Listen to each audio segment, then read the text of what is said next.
अस्सलाम वालेकुम viewers, welcome back to Fariya food secrets. उम्मीद है कि आप सब खैरियत से होंगे। आज हम फिर हाजिर हैं आपकी खिदमत में एक नई वीडियो लेके।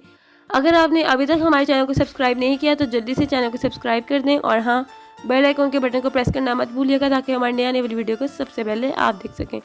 तो आए जल्दी से मामा से पूछते हैं कि आज हमें क्या बनाना सिखा रही हैं। तो मामा, आज आप हमें क्या बनाना सिखा रही हैं? बेटा, आज मैं आपको भिंडी चिकन बनाना सिखा रही हूँ। सबसे पहले मैंने कढ़ाई ली है, इसके अंदर मैं घी शामिल कर दिया हुआ है। घी गर्म हो चुका है, मैं इसके अंदर भिंडी को फ्राई कर लूँगी।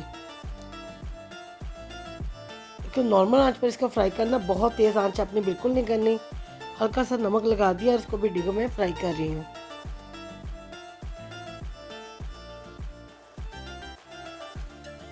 अब थोड़ा सा मैंने नमक डाल दिया, इसको हम लोग फ्राई कर लेंगे। जब तक ये हम लोग फ्राई कर रहे हैं, दूसरी साइड पे मैंने 3 अदरक टमाटर और प्याज काट लिए हैं। ये भिंडी हमारी फ्राई होना शुरू हो चुकी है। अब इसने कलर चेंज कर लिया हुआ है, भिंडी बिल्कुल हमारी फ्राई हो चुकी है। अब मैं इसको दूसरे बाउल में निकाल लूँगी। ये जो हमने पहले से डाला हुआ था, बस उसी घी के अंदर मैं अब प्याज डाल कर फ्राई कर लूँगी। भिंडी पहले इसलिए हमने फ्राई करके रख ली हुई है ताकि उसी घी में हम लोग प्याज डाल कर फ्राई कर लें। इस तरह हमारा घी भी बहुत कम यूज़ होगा और बहुत ही मज़े की हमारे भिंडी चिकन तैयार हो जाएगा। ये देखिए, प्याज हमारा फ्राई हो चुका है। अब मैंने इसके अंदर चिकन शामिल कर दिया हुआ है। चिकन को आपने इसके अंदर अच्छी तरह भून लेना है ताकि इसका अंदर अच्छी तरह ये टेस्ट शामिल हो जाए, बहुत अच्छा फ्राई हो जाए। अब मैंने इसको नमक लगा दिया हुआ है और इसको मज़ीद फ्राई करूँगी। अब मैं इसके अंदर स्पाइस शामिल करूँगी। सबसे पहले मैंने हल्दी और लाल मिर्च पाउडर शामिल करेंगे हम लोग और इसको मज़ीद हम लोग पकाएंगे। 5 मिनट पकाने के बाद मैंने दूसरी साइड पे जो टमाटर काट के रखे हुए थे वो अब इसके अंदर मैं शामिल कर दूंगी।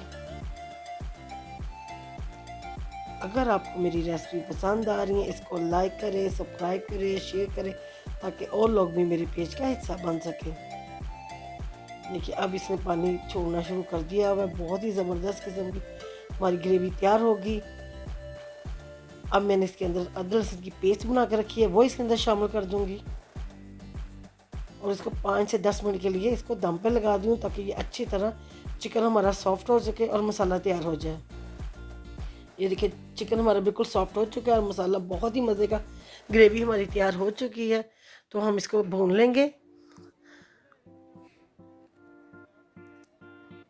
अब इसने घी छोड़ना शुरू कर दिया हुआ है तो मैं इसके अंदर स्पाइस शामिल कर दूँगी। इसके अंदर मैंने ब्लैक पेपर, गरम मसाला और ज़ीरा शामिल करेंगे और इसको 1 मिनट के लिए मज़ीद भूनेंगे ताकि ये सारे स्पाइस इसके अंदर अच्छी तरह मिक्स हो जाएं। अगर आपको मेरी रेसिपी पसंद आ रही है, इसको लाइक करें, सब्सक्राइब करें, शेयर करें। अब मैं इसके अंदर भिंडी जो मैंने फ्राई की हुई वो इसके अंदर शामिल कर दूंगी और इसको हम लोग अच्छी तरह मिक्स कर लेंगे। बहुत ही मज़े की भिंडी मसाला हमारा तैयार हो चुका है। अगर आपको मेरी रेसिपी पसंद आई है, इसको लाइक करें, सब्सक्राइब करें, शेयर करें ताकि और लोग भी मेरे पेज का हिस्सा बन सके। अगर आपको कुछ नया सीखना है इंशाल्लाह मुझे वो भी बताइए। देखिए, इसके अंदर मैंने घी बहुत ही कम डाला है। जब उसी घी में मैंने इसको फ्राई किया, जो घी बचा था उसके अंदर ही मैंने मसाला तैयार किया। ज़्यादा बिल्कुल भी ऑयल नहीं डाला। इससे आजकल जो आप लोग ऑयल कम लगाना चाह रहे हैं, इससे बहुत ही मज़े का आपका ये भिंडी मसाला तैयार हो गया है।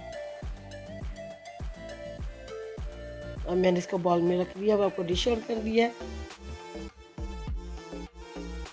अगर कुछ नया सीखना है मुझे वो भी बताएं, इंशाल्लाह मैं आपको वो भी सिखाऊंगी। अपनी सेहत का ख्याल रखें, मुझे दुआ में याद रखें। अल्लाह हाफिज़।